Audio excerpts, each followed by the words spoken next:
성전을 건축한 다음에 하나님 앞에 올려드리는 기도의 내용입니다. 오늘까지가 1부 기도고 22절부터 마지막까지가 기도의 2부 이렇게 되겠습니다. 오늘 기도의 내용이 하나님이 다 말씀대로 이루셨습니다. 이렇게 고백해요. 하나님이 다윗에게 주신 말씀대로 하나님께서 다 이루셨습니다. 말씀대로 이루셨습니다. 우리가 전반부는 읽지 않았지만 1절부터 21절까지 말씀대로 이루셨습니다. 이 내용이요, 무려 7번이나 반복됩니다. 강조하고 있다는 뜻이에요.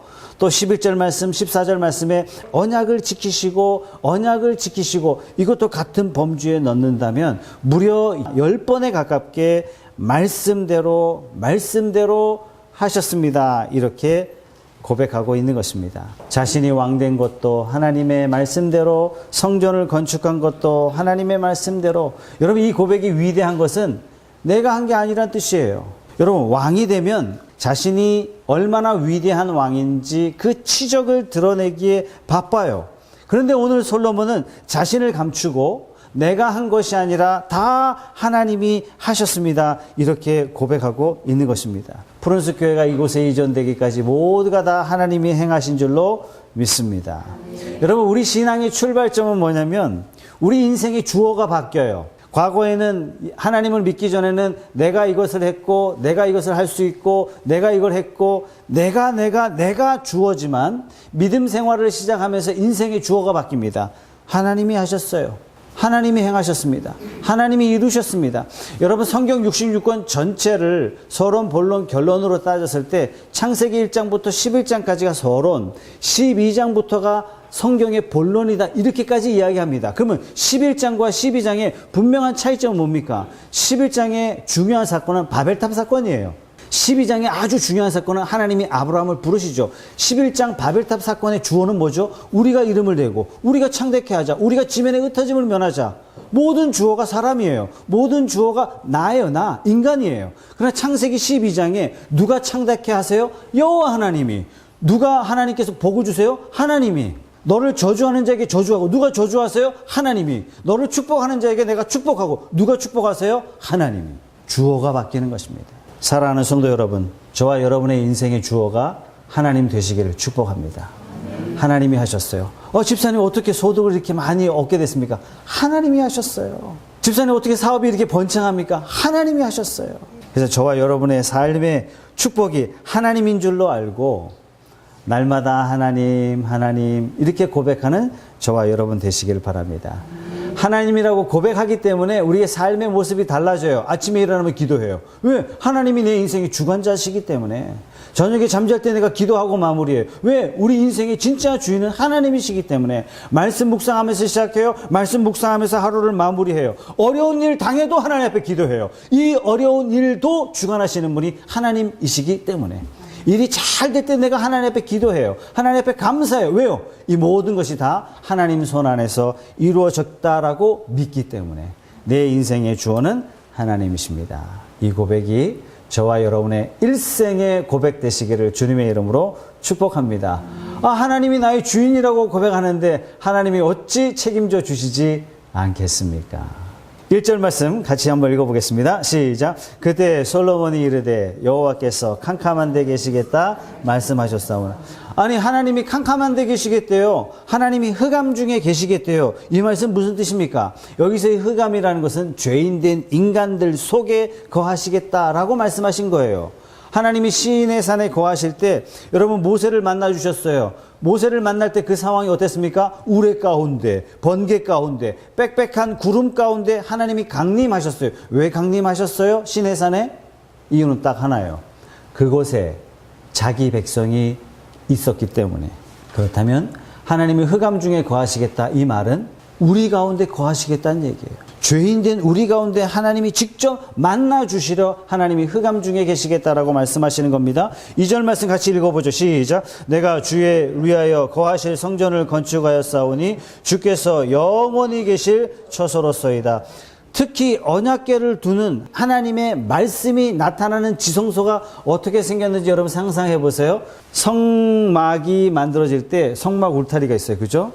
이걸 성전뜰 이렇게 이야기하죠. 이 안에 3분의 2는 성소, 3분의 1은 지성소 이렇게 돼 있어요. 뭐로 만들었다고요? 천막으로 만들었다고요. 천막이 몇 장이 덮여지죠? 석 장이 덮여집니다. 자, 첫 번째 성소 안에는 제사장들이 활동을 해요. 이 안에는 7촛대 등잔대가 있습니다. 그러면 지성소, 즉 하나님이 계신 곳, 언약궤를 안치하는 그곳에는 뭐 있어요? 아무것도 없어요. 자, 여러분 텐트에 창문 있나요? 없습니다. 들어가는 순간 깜깜해요. 캄캄한 이곳에 하나님이 계신다는 상징적인 메시지는 흑암 중에 있는, 죄악 중에 있는 그 하나님의 백성들 가운데 하나님이 임재하시는 거예요. 하나님께서 아들 예수 십자가에 못 박으시고 흘리신 그 보혈의 피로 말미암아 휘장을 찢어주셨어요. 찢어지자 어떤 일이 벌어져요? 빛이 지성소 안으로 확 들어오게 되는 거예요. 어둠 가운데 있는 저와 여러분들에게 밝은 빛으로 안내하신 줄 믿습니다. 6절 말씀 같이 한번 읽어볼게요. 시작. 시편 139편 12절 말씀. 주에게서는 흑암이 숨기지 못하며 밤이 낮과 같이 비추이나니 주에게는 흑암과 빛이 같음이니이다.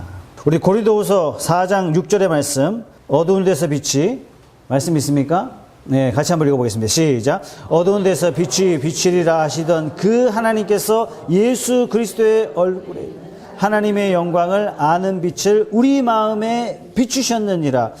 빛 가운데 거하는 자에게 하나님이 우리에게 원하시는 것이 무엇이냐면 바로 이겁니다. 저와 흑암 가운데 있는 저와 여러분들을 빛 가운데 거하게 하신 것입니다. 오늘 우리 역대하 6장 읽지 않았지만 4절의 말씀 같이 한번 읽어볼게요. 시작. 왕이 가로되 이스라엘 하나님 여호와를 송축할지로다. 여호와께서 그 입으로 나의 붙인 다윗에게 말씀하신 것을 이제 그 손으로 이루셨도다 이르시기를. 여러분 솔로몬의 고백을 보십시오. 자신이 이루었다고 말하는 것이 없어요. 다 하나님이 하셨습니다. 단순히 이렇게 고백하는 것이 아니라 여호와께서 다윗에게 말씀하신 것을 다 이루셨습니다. 거기에 자기는 빠져 있어요. 하나님이 하셨습니다. 이 고백이 신자의 고백이요 저와 여러분의 고백이 되시기를 바랍니다. 그래서 하나님이 가장 이뻐하는 사람, 무슨 일을 해도 다 하나님이 하셨어요. 하나님이 이루셨습니다. 하나님이 행하셨습니다. 악도 하나님이 인도하셨습니다. 이 악을 통해서 선으로 바꾸실 분도 하나님 한 분밖에 안 계십니다. 이 멋진 고백이 저와 여러분의 평생의 고백 되시기를 주님의 이름으로 축복합니다. 오늘 말씀에 보면 드디어 언약궤를 지성소에 안치했어요. 11절 말씀 같이 한번 읽어볼까요? 시작. 내가 또 그곳에 여호와께서 이스라엘 자손과 더불어 세우신 언약 넣을 궤를 두었노라. 여러분 솔로몬이 드디어 성전을 완공한 다음에 언약궤를 다 가져왔어요. 이 언약궤는 넓은 의미로 신약 교회의 말씀의 강단입니다. 이 강단이 하나님의 말씀이 바르게 선포되어야 그게 진짜 교회예요. 건물이 번듯하게 세워졌다고 해서 그게 다 교회 아닙니다. 반대로 이 강단 위에서 선포되어지는 말씀이 바른 말씀이 아니고 사사로운 지도자의 개인적인 말씀으로 풀었다면 이것은 교회 아닌 것입니다. 이건 거짓 교회예요. 오늘날 거짓 교회들이 얼마나 많은지 몰라요. 이 거짓 교회들이 오늘날 교회들이 잘 풀지 않는 다니엘 성경, 요한계시록 말씀을 푼다 그랬어요. 그래서 여러분들에게 요한계시록을 빨리 풀고자 제가 수요일 날 말씀, 주일 오후의 말씀, 주일 오전의 말씀을 조금 진부하게 말씀을 한 장 한 장 차곡차곡 말씀을 쌓아가고 있습니다. 언젠가 여러분과 함께 요한계시록을 풀 날이 머지않아 올 텐데 말씀을 잘 묵상해서 여러분들이 준비해 주세요. 성경을 읽지 않고 통독하지 않은 상태에서 요한계시록을 풀면 들을 때는 아 그런가 보다 하지만 돌아서면 잊어버리게 되거든요. 그래서 여러분들이 말씀을 계속 묵상해 주시고 새벽 기도에는 다니엘 성경을 풀기 시작했습니다. 구약 성경의 묵시록은 다니엘 성경이고 신약 시대의 신약 성경의 묵시록은 요한계시록입니다. 여러분 함께 말씀을 묵상해 주시고 새벽 기도에 나오시면 더 좋습니다. 자, 좁은 의미로 언약궤는 성도들의 몸을 의미합니다. 우리 안에 주님이 거하십니다. 주님을 영접한 사람이라면, 주님을 모신 사람이라면 그 사람은 곧 성전이 되는 것입니다. 여러분 영화 에어포스 원 보셨습니까? 해리슨 포드 주연의 영화죠. 해리슨 포드가 대통령으로 나오는 영화입니다. 해리슨 포드가 대통령으로서 날아다니는 비행기에서 날아다니는 공군 비행기로 옮겨 탑니다. 미국 영화예요. 옮겨 타자마자 공군 조종사가 이렇게 백악관에 연락을 보냅니다. 지금부터 이 비행기는 에어포스 원입니다. 와, 이 기가 막힌 표현이에요. 대통령이 어떤 비행기를 탔든지 대통령이 탄 그 비행기가 그 순간 에어포스 원이 되는 거예요. 미 항공 1호기가 되는 것이죠. 마찬가지입니다. 여러분들이 아무리 불법을 자행하고 여러분들이 아무리 극악한 죄를 짓는다 할지라도 성도예요. 목사님, 저 인간이 어찌 성도입니까? 내가 저 인간한테 사기당했다니까요. 저 그런 얘기 자주 듣습니다. 내가 성도가 되는 것은 내가 잘나서 되는 게 아니에요. 내가 거룩한 척 하니까 내가 성도가 된 게 아니에요. 아무리 거룩한 척 해도 우리는 죄인 맞습니다. 그런데 왜 우리는 성도입니까? 이유는 딱 하나예요. 주님이 우리 안에 거하시기 때문입니다. 예수님을 내 마음에 모신 사람은, 예수님을 영접한 사람은 주님이 거하시는 성전이 되는 거예요. 성전된 성도는 어떻게 아름다운 성전으로 바꾸어 가냐면 히브리서 8장 10절의 말씀입니다. 같이 한번 읽어볼게요. 시작.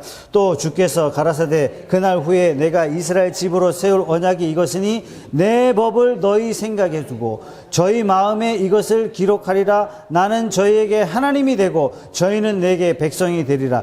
이 언약의 말씀을 내 생각 속에, 내 마음 속에 새겨주신대요. 내 마음과 생각에 하나님의 말씀이 기록될 때 우리는 진짜 아름다운 성전이 되는 거예요.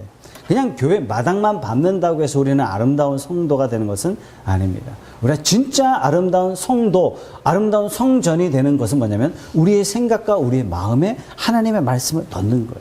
사랑하는 성도 여러분, 무엇보다도 아침 저녁으로 하나님의 말씀을 묵상하십시오. 하루를 시작할 때, 하루를 마무리할 때, 또 시시때때로 여러분 직장에서 일할 때, 업무를 시작할 때 하나님의 말씀을 묵상하고 암송하십시오.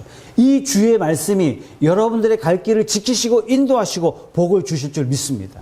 제가 호산나 교회 다닐 때 호산나 명지에 있었지 않습니까? 그러다 보니까 녹산공단의 사업체를 가지고 계신 집사님, 장로님들이 많이 계셨어요. 새벽기도 끝나면 바로 출근이에요. 아니 장로님, 사장님인데 뭐 이렇게 일찍 출근하십니까? 가서 골프 연습하십니까? 아니라 이거예요. 자기가 1시간 동안 뭐 하냐면 말씀을 묵상하는데 큐티를 한대. 책상에서 큐티를 딱 펼쳐놓고 그때 말씀을 보지 않으면 말씀 볼 시간이 없습니다. 저녁 때 접대하고 사람들 만나고 돌아다니고 성경 볼 시간이 없습니다. 이때를 놓치면 저는 안 됩니다. 그리고 자기는 아침도 먹지 않고 바로 출근하는 거예요. 1시간 동안 깊이 하나님의 말씀과 교제하면서 하나님께 간구하는 거예요. 하나님, 이 사업체를 하나님이 받으실 만한 아름다운 성전이 되게 해 주십시오. 어찌 그 기도를 듣지 않으시겠습니까? 사랑하는 여러분, 날마다 말씀과 동행하시고 말씀을 따라 나아가시고 말씀을 지켜 나아가시고 말씀과 동행하시는 저와 여러분들이 되시기를 주님의 이름으로 축복합니다. 15절 16절 말씀 같이 한번 읽겠습니다. 시작. 허락하신 말씀을 지키시되 주의 입으로 말씀하신 것을 손으로 이루심이 오늘과 같으니이다. 이스라엘의 하나님 여호와여, 주께서 주의 종 내 아버지 다윗에게 말씀하시기를 내 자손이 그들의 행위를 삼가서 내가 내 앞에서 행한 것 같이 내 율법대로 행하기만 하면 내게로부터 나서 이스라엘 왕위에 앉을 사람이 내 앞에서 끊어지지 아니하리라 하셨사오니 이제 다윗을 위하여 그 허락하신 말씀을 지키시옵소서. 여러분, 기도의 원리를 우리에게 가르쳐줘요. 15절 말씀은요, 하나님 말씀대로 우리에게 이렇게 해 주셨습니다. 과거 완료형이에요. 16절 말씀은요, 이렇게 말씀하셨는데 말씀하신 대로 이루어 주십시오. 기도를 어떻게 하냐면 하나님 이렇게 말씀하셨는데 그 말씀대로 우리에게 이렇게 해 주십시오라고 기도하고 있어요. 기도, 그러면 조지 뮬러를 여러분들에게 자주 소개합니다. 5만 번 기도해서 5만 번 기도 응답받은 사람이죠. 15만 명의 고아들을 먹여 살렸어요. 말씀과 기도로 먹여 살린 고아의 아버지예요. 후손들이 이 조지 뮬러 목사님이 기도해서 응답받은 거 다 돈으로 환산해 봤더니 1억 달러 이상, 우리나라 돈으로 1,300억 원을 하나님 앞에 받은 사람이에요. 이 사람은 기도의 사람 이전에 성경의 사람이에요. 성경을 200독 했습니다. 한 기자가 물어봐요. 목사님, 어떻게 이런 엄청난 일을 아무것도 없는 상태에서 해낼 수 있습니까? 제가 대답을 들려드릴까요? 그러면서 기자에게 말해준 내용을 제가 여러분들에게 읽어드릴게요. 내 사역의 힘은 성경에서 비롯되었습니다. 나의 영적 생활의 활력은 날마다 성경을 읽느냐 안 읽느냐 하는 문제와 정비례합니다. 나는 이것을 66년간 삶의 체험을 통해서 담대히 말할 수 있습니다. 처음 신앙생활을 시작한 3년 동안은 성경의 소중함을 미처 깨닫지 못했습니다. 그 당시 나의 삶은 기쁨도 없었고 사명도 죽은 것 같은 사람이었습니다. 내 생에서 잃어버린 날들이었습니다. 그러나 성경을 매일같이 묵상하게 된 이후 마음에는 기쁨이 넘쳤고 하나님의 복을 날마다 경험하게 되었습니다. 지금까지 저에게는 10년 이상 아침에 일어나서 바로 기도하는 습관이 있었습니다. 그러나 제게는 주님 안에서 평안도 없었고 제 영혼은 점점 메마르고 지쳐갔습니다. 제 속사람은 날마다 힘을 얻지 못했습니다. 때문에 제가 가장 우선적으로 해야 할 일은 내 영혼을 살찌우는 것임을 깨달았습니다. 이것을 위해 저는 먼저 기도하기 전에 하나님의 말씀을 읽고 그 말씀을 묵상하기 시작했습니다. 이를 통해서 제 마음은 위로와 격려와 훈계와 책망과 교훈을 받게 되었습니다. 말씀을 충분히 읽지 않고 기도하기 시작하면 우리의 마음은 방황하고 산만해질 염려가 있습니다. 저는 종종 30분 혹은 1시간 동안 산란한 마음으로 많은 고통을 겪은 후에야 겨우 기도의 맥을 잡곤 했습니다. 그러나 이제는 이런 식의 고통에서 완전히 해방되었습니다. 제 마음이 먼저 말씀의 꼴을 얻고 하나님의 귀하신 말씀을 통해 제게 비추어진 것들을 생각합니다. 그리고는 그분과 교제 가운데 친구 되신 주님께 하나하나 말씀을 드립니다. 이토록 귀한 것을 왜 진작 발견하지 못했는지 지금도 의아할 따름입니다. 저는 이것을 수년 동안 직접 경험했습니다. 말씀을 통해 얻게 되는 영적 유익과 영혼의 소생함이 너무나 크기 때문에 하나님을 경외하는 마음으로 이것을 확신을 가지고 강력 추천합니다. 여러분, 오늘 솔로몬도 조지 뮬러도 말씀을 마음과 생각에 심었어요. 말씀을 토대로 기도했어요. 하나님의 말씀 사랑하세요. 하나님의 말씀을 사랑하면 말씀이 저와 여러분들의 생각과 마음을 지키시고 우리의 기도를 들으시고 응답해 주실 줄 믿습니다. 네, 우리 18절 말씀 같이 한번 읽어보겠습니다. 시작. 하나님이 참으로 사람과 함께 땅에 계시리까 보소서 하늘과 하늘들의 하늘이라도 주를 용납하지 못하겠거든 하물며 내가 건축한 이 성전이오리이까. 참 놀랍죠. 솔로몬이 성전을 건축하고 이런 기도를 드리고 있는 거예요. 하나님 계시라고 성전 지어놓고 하나님 여기 계시겠습니까? 사람이 지은 이 성전에 하나님이 계시겠습니까? 여러분, 우상 숭배자들이 지은 신전들, 신당들 화려하고 무섭고 웅장하고 위험이 있습니다. 왜 그렇죠? 인간의 생각으로 지었어요. 인간의 손으로 지었기 때문에 그래요. 그래서 반드시 인간의 눈을 현혹시켜야 돼요. 무서워요. 웅장해요. 그런데 솔로몬이 성전을 지어놓고 이렇게 고백해요. 하나님은 건물 안에 안 계십니다. 무슨 얘기입니까? 하나님 계시라고 만든 성전 아니에요? 여러분, 솔로몬이 지은 이 성전, 하나님이 지으라고 한 이 성전은 하나님이 계시기 위해서 계실 데가 없어서 지으라고 만든 성전이 아닙니다. 이 성전은 사람을 위하여 지은 성전입니다. 사람의 무엇을 위해서 지으라고 지은 성전이에요? 19절 말씀 같이 읽어볼게요. 19절에 기도하고 간구하는데요. 내용을 잘 보십시오. 시작. 그러나 나의 하나님 여호와여 주의 종의 기도와 간구를 돌아보시며 주의 종이 주 앞에서 부르짖는 것과 비는 기도를 들으시옵소서. 주께서 전에 말씀하시기를 내 이름을 거기에 두리라 하신 곳 이 성전을 향하여 주의 눈이 주야로 보시오며 종이 이곳을 향하여 비는 기도를 들으십시오. 우리의 기도를 들으십시오. 종이 하는 기도를 들으십시오. 들으십시오. 들으십시오. 도대체 솔로몬이 어떤 기도를 한다는 얘기입니까? 21절 말씀 여러분 잘 들어보세요. 솔로몬이 하나님 앞에 간구하는 기도의 제목이 이거예요. 뭐 기도했을까요? 21절 같이 읽어보겠습니다. 시작. 주의 종과 주의 백성 이스라엘이 이곳을 향하여 기도할 때 주는 이 간구함을 들으시되 주께서 계신 곳 하늘에서 들으시고 들으사 사하여 주옵소서. 여러분, 기도할 때 들으시고 들어주십시오 라고 솔로몬이 간절히 하나님 앞에 기도하는 기도의 내용이 뭐예요 도대체? 내 왕위를 길게 해주십시오. 전쟁하면 이기게 해주십시오. 내 목숨을 길게 해주십시오. 내 부가 다른 나라 왕들보다 더 많게 해주십시오. 여러분, 솔로몬이 도대체 뭘 기도하고 있어요?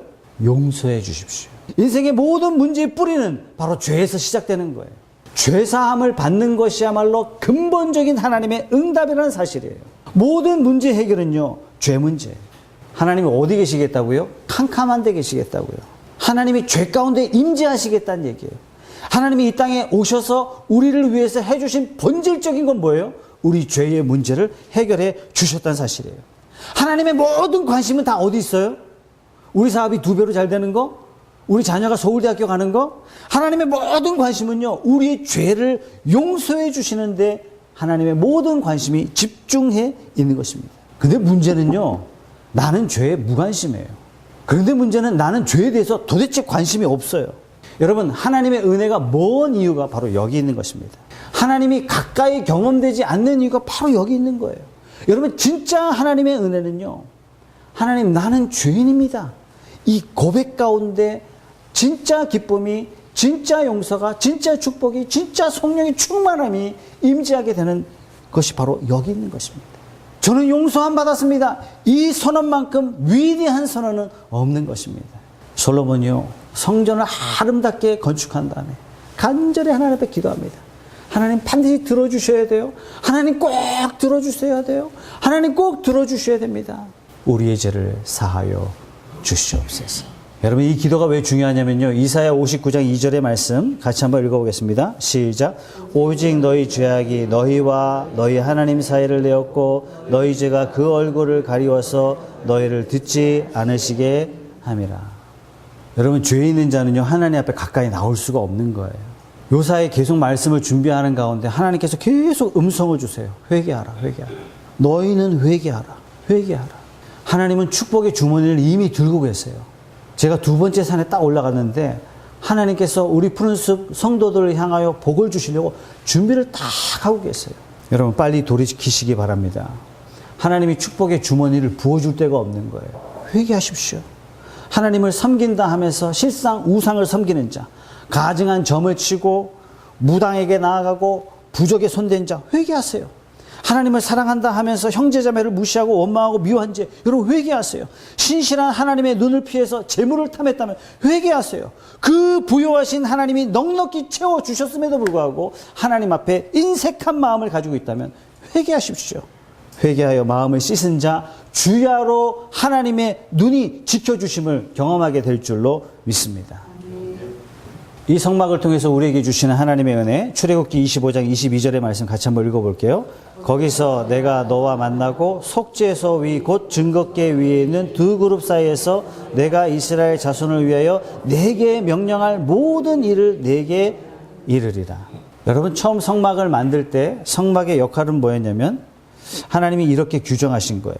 언약궤를 하나님께서 다른 말로 부르셨어요. 그 속죄소. 속죄소 위에 피를 반드시 흘려야 돼요. 다시 말해서 하나님이 우리에게 명하시는 명령을 들으려면은, 하나님이 명하시는 내용을 우리가 듣기 위해서는 죄 문제가 반드시 해결돼야 돼요. 여러분, 근본적인 죄에 대해서 예수 그리스도께서 십자가에 피 흘리심으로 우리의 모든 죄를 해결해 주신 줄로 믿습니다. 우리가 하나님 앞에 삶 속에서 지어진 죄에 대해서 가지고 하나님 앞에 나아가면 이 죄를 용서하시고 치료하시고 하나님이 우리를 만나주시고 우리에게 말씀해 주시는 놀라운 기적의 체험이 저와 여러분들에게 일어나게 될 줄로 믿습니다. 요한복음 14장 13절 14절 말씀, 너희가 내 이름으로 무엇을 구하든지 내가 행하리니 이는 아버지로 하여금 아들로 말미암아 영광을 받으시게 하려 함이라. 내 이름으로 무엇이든지 내게 구하면 내가 행하리라. 예수님이 십자가 지시기로 결정하셨어요. 이제 제자들에게 이야기합니다. 이제 너희들은 무엇이든지 구하라. 왜요? 예수님이 속죄소 위에 피를 흘리실 것을 제자들에게 말씀해 주셨기 때문입니다. 무엇이든지 말하라. 요한복음 16장 24절의 말씀 같이 한번 읽어볼게요. 시작. 지금까지는 너희가 내 이름으로 아무것도 구하지 아니하였으나 구하라. 그리하면 받으리니 너희 기쁨이 충만하리라. 참 성전 되신 예수 그리스도께서 우리에게 말씀하시는 거예요. 누구든지 하나님을 만나는 자는, 누구든지 예수 그리스도로 말미암아 하나님을 만난 자는 세상 죄를 지고 가는 하나님의 어린 양 되신 예수 그리스도를 영접한 자는 그분이 흘리신 십자가의 피로 말미암아 하나님의 자녀가 되었어요. 용서함을 받았어요. 누구든지 담대히 기도할 수 있게 되었습니다. 사랑하는 성도 여러분, 저와 여러분들은 하나님을 만난 자 되신 줄 믿으시기 바랍니다. 하나님이 여러분의 기도를 들으신 줄 믿으시기 바랍니다. 담대히 기도하십시오. 그리고 여러분의 죄가 기억나거든 회개하십시오. 하나님이 더 가까이 들으시고 하나님이 더 친밀하게 응답하시고 더 세밀하게 응답하시는 놀라운 믿음의 역사가 저와 여러분에게 있는 줄 믿습니다. 그래서 우리는 예수를 그리스도라고 고백해요. 그래서 우리는 예수를 메시아라고 고백해요. 그래서 우리는 예수를 구세주라고 고백하는 이유가 바로 여기 있는 것입니다. 말씀을 마무리하겠습니다. 성전은 하나님과 죄인 사이에 중보의 역할을 감당하는 우리의 중보자 되신 예수님, 우리를 대신하여 십자가 지심으로 우리 대신 피 흘리심으로 하나님과 죄인 사이에 가로막혔던 담을 다 무너뜨리고 우리를 하나님의 자녀 되게 하신 그 예수님. 그 예수님이 부활하셨을 뿐만 아니라 승천하셔서 하나님 보좌 우편에 앉아 계시면서 우리를 위해서 친히 간구하신다라고 하셨습니다. 예수님을 나의 구주로 영접하셨습니까? 그렇다면 여러분들은 하나님의 성전인 줄로 믿으십시오. 말씀으로 여러분의 마음과 여러분의 생각을 하나님의 말씀으로 심으십시오. 여러분, 죄가 생각나거든 이거 하나님 은혜 주시려고 작정하신 거예요. 대부분의 사람들은 죄를 묻고 가고 잊고 간단 말이죠. 근데 성도에게는요, 죄를 생각나게 하세요. 그때는 즉시로 회개하십시오. 하나님이 치유하시고 하나님이 회복하시고 하나님이 고치시고 하나님이 귀를 저와 여러분의 입에 가까이 대시고 무엇이든지 이야기해라, 내가 다 응답하겠다라는 하나님의 사인인 줄로 믿으시기 바랍니다. 말씀을 의지하십시오. 여러분의 인생의 주어를 하나님으로 바꾸십시오. 성전된 여러분의 마음과 생각에 하나님의 말씀을 심으십시오. 죄가 생각날 때마다 하나님 앞에 회개하십시오. 복된 여러분의 삶을 축복하시고 여러분들을 통해서 이 땅을 복주시기로 하나님은 이미 계획하셨습니다. 그 복의 통로가 다 되시기를 주님의 이름으로 축복합니다.